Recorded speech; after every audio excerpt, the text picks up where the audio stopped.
जाल उत्तराधिकारी प्रमाणपत्र जरिया पैतृक संपत्ति हड़प अभियोग अतिरिक्त उपजिल्लापाल कोर्ट रे गुरुत्वपूर्ण शुणाणी।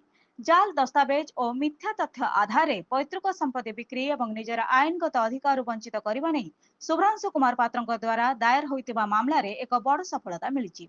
अभियोगकारी शुभ्रांशु कुमार कहवा अनुसार पिता गणेश पात्र और अन्य अभियुक्त माने मिसी स्वर्गत नरसिंह पात्र नाम जाल उत्तराधिकारी प्रमाणपत्र प्रस्तुत करथिले। एही जाल प्रमाणपत्र बल पैतृक चाष जमी को होम स्टे लैंड रे परिवर्तन करने सह अभियोगकारी अंधारे रखी संपत्ति बिक्री करथिले। कोर्ट निर्देश अनुसार कौन तहसिलदार पूर्व जारी करा जायथिबा संदेहजनक लीगल हेयर सर्टिफिकेट को रद्द कराइछि।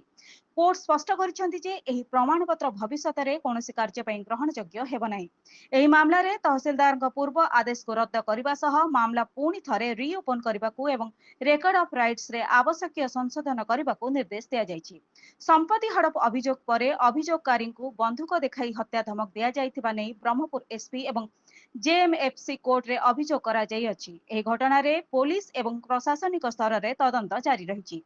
जाल डॉक्यूमेंट माध्यम रे निजर पैतृक अधिकार वंचित करने को चेष्टा करा जायतिला। कोर्ट को एही आदेश न्याय दिगरे एक बड़ पदक्षेप बोली शुभ्रांशु कुमार प्रकाश करछन्ती। ब्यूरो रिपोर्ट जनशक्ति टीवी।